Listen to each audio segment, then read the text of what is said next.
Come on guys, today we are going to learn one of the powerful automation tool in Linux, that is cron job. So what is cron jobs? Cron jobs are scheduled tasks that run automatically at specific times or specific intervals. These cron jobs are widely used and it is very helpful while running the backup jobs or clearing some unwanted files or clearing the log files and other scheduled tasks. So without wasting any time, let's check out that. So first I will switch to the root user sudo su.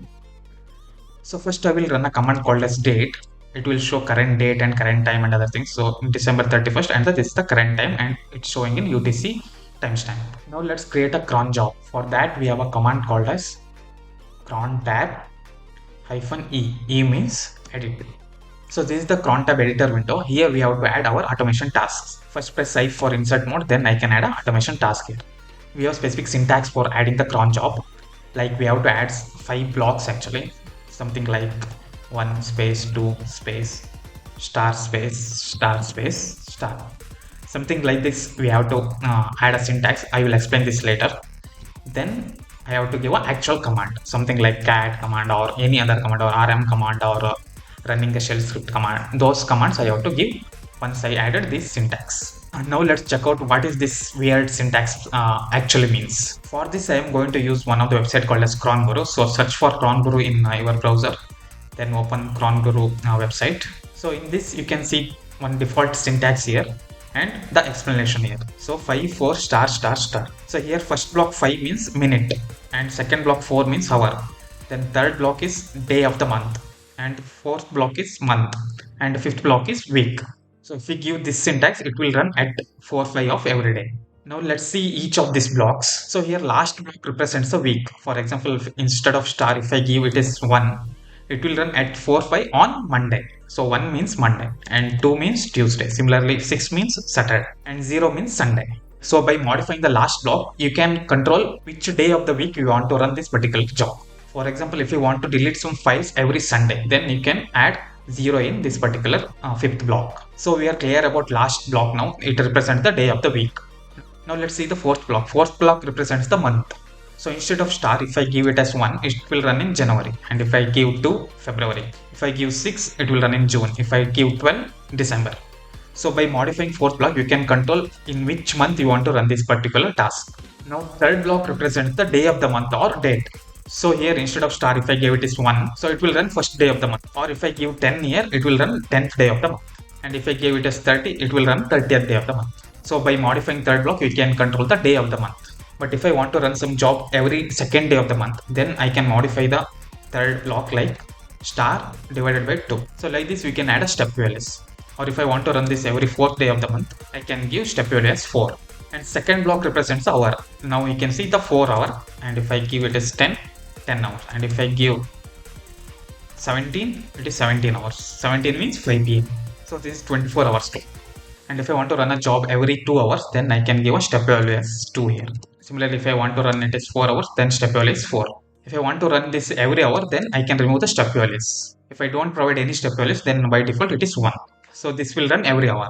Then the first block represents the minute. So here you can see at minute 5. And if I give 10, minute 10. If I give 59, at minute 59. So these are the 5 blocks of cron jobs. Now let's create a task in my cron tab. For that I have a syntax called as star.5 stars, means every minute. So for everything the step value is 1 year. So for every minute, every hour, every day, every month, every day of the week it will run. In short, it will run every minute. Then you can add any Linux command here. I am going to run date command. Then I want to add this date output to any one of the file. To add to any one of the file, I can give 2 lesser than symbol. Then I can give a file name. File name I am going to file path. We have to give file path /tmp and time.txt. So for every minute, date output will be added to time.txt file in temp folder. I'm going to automate this task using the cron job. Once I add the task, I can save this file using escape:wq.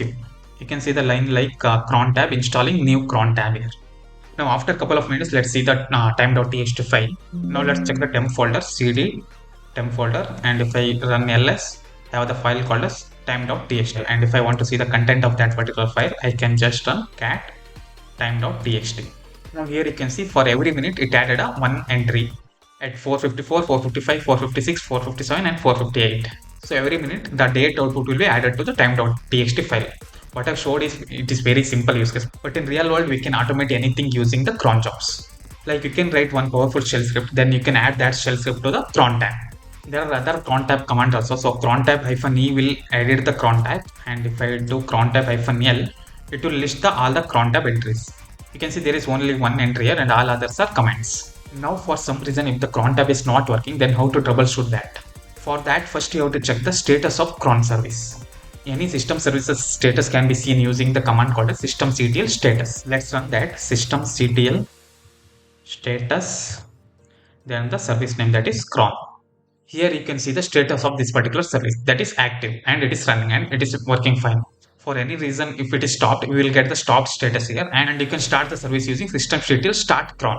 Then even if the status is running, still the cron job is not working, then you have to check the logs. You can print the log using cat command. Then we have to give the path of the log file. Path of the log file will be most of the logs will be there in var path, then log folder, then cron logs will be there in syslog file. So give syslog.